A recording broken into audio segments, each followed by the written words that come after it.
But so John, I want to ask, because you are here now, Yes. but you come from somewhere, and you must have been a boy at the end of apartheid, if I understand you correctly, and you know the struggle songs, and you grew up in the township, in that area. So I have two questions. The one is how did the regime of that time influence your family, the people with whom you grew up, the people in your community, your grandparents and your parents? And then the other question that leads from that, of course, is how did you get here where you are today, and you tell the story about this reconciliation? So those are the two things that I'm so curious about. Yeah, yeah, Hanna, I tell you, it's really an interesting story.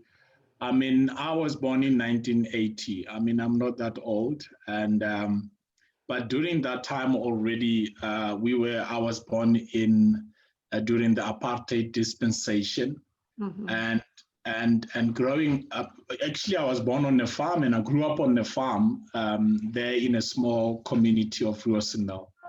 And growing up as a young Black South African during that time, immediately, I think when you hit 10 years, 11 years, then you realize that you are different. You know, you're not like the rest of the people who are part of South Africa, especially in the white community and other races that were prioritized during that time. And immediately that has a psychological effect on you as a person, because you look also at the environment that you live in. I mean, during that time on the farms, I mean, you're living on the mud houses, and although I always say to people, you know, if I really think back on my boyhood, for strange reasons, it's one of the best moments that I would, you know, give everything just to have the feeling of growing up in an environment that was free as a young boy. But when you grow up and you start to go to school, then reality hits you. You realize that, you know, you are really very far off behind in comparing to other races within South Africa. And that has got, as I said, that's got a psychological effect on you. I mean, you start to have a low self-esteem. And that is one of the things that I personally struggled with, especially when you find yourself in different races, in the mix of different races, and you have to give your opinion or a speech or something like that. I mean, I struggled with that for many years. Even with my family, if I look back into my family and my mom, I mean, I grew up without a father, which also is something to talk about on another day. But my mom was a very strong woman, and she has always had a strong opinion, even though she was a domestic worker. But she was one of the few domestic ladies that could maintain almost like a same level with her boss. I mean, just the way she would speak to her boss, there was nothing inferior about her. I mean, she was fluent in Afrikaans. She was a strong woman.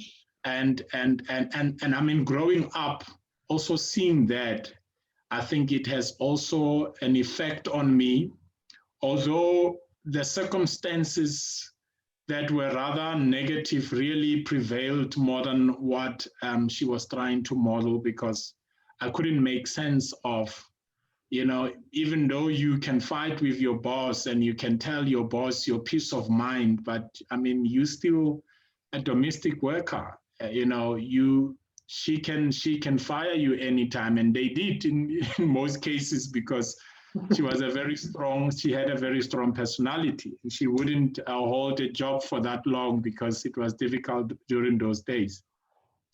But I mean, you grow up in that environment, and that is also somehow the society in that community is actually perpetuating that feeling of inferiority complex and fear. I remember the other day on the farm, and we wanted to go out and play with, the white boys and just to have fun. I mean, just the people in the village, how they threaten you, don't go there and don't go and play with those people. They're not like you. You will get yourself in trouble. And that is forming some kind of a psychological fear in your head, as a young boy.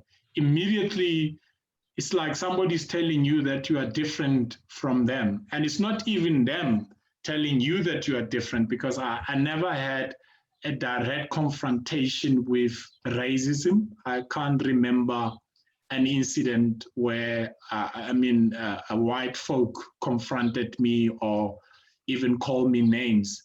But it is the community that is actually teaching you that, because they also grew up in that environment, and that's all they know.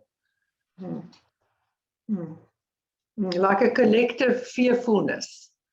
It's a collective fearfulness. Yes, yeah. It's a collective fearfulness that results from the oppression, maybe the segregation, and all those things.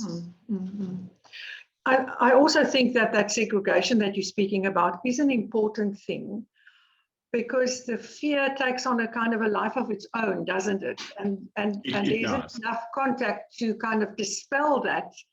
Yes. The fear, and it simply grows. It starts with real experiences of oppression, but then because of the separateness allows it to flourish, the fear and the suspicion. It's so true. But you still have that fear in you. And I remember when I had to come in to give a ministry, and I was praying, and I just said to God, I want to give you my fear. I'm tired of just carrying this fear in my heart, and I'm laying it before you. I'm just going to go out there, and I'm just going to trust you that you will do the job. And that became the biggest breakthrough in me dealing with my fear.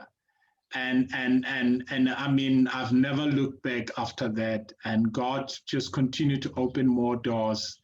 And it has become my passion also to help, especially people who are coming in similar communities as myself, just to equip them and to help them how to get out of that fear, because there are so many, incredible and talented young people and young men and women with incredible talent and potential and gift.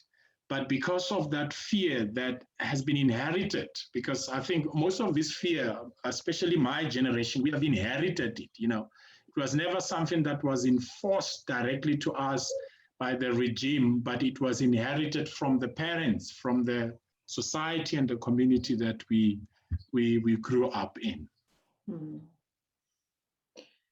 Yes, and that is exactly what collective and ancestral trauma means, is this inherited fear, as if the enemy is alive and well and right there with you, wherever you are. And I think that is the kind of the shackles that needs to be broken and loosened, If I may come into that, Hanna, I always, when I talk to people about our response or reactions to this, I say there's always two ways that people react out of this fear. And now I'm talking about from where I'm coming from. Some people are lucky enough, to have these shackles cut off from their lives. if they get a good mentorship and people that exposes them and give them the right exposure, like I have been so blessed. But most people, they never had people to take them through and to help them to deal with the trauma. But then what they do is that they react, instead of them dealing with the actual fear, they develop anger, and that becomes their reaction to dealing with the past trauma and the racism and all that. And that's why you will find, unfortunately, in South Africa, where, for an example, if a black person is doing something wrong, and a white folk comes and say, hey, you shouldn't be doing that, you shouldn't be thriving like that, immediately the reaction is anger. And the whole thing is immediately politicized. Hey, I'm not, this is not apartheid time. And, and that is actually the problem that we are sitting with, because we have more of our population still trapped into this trauma psychologically and emotionally. And they don't know how to deal with it, how to process that.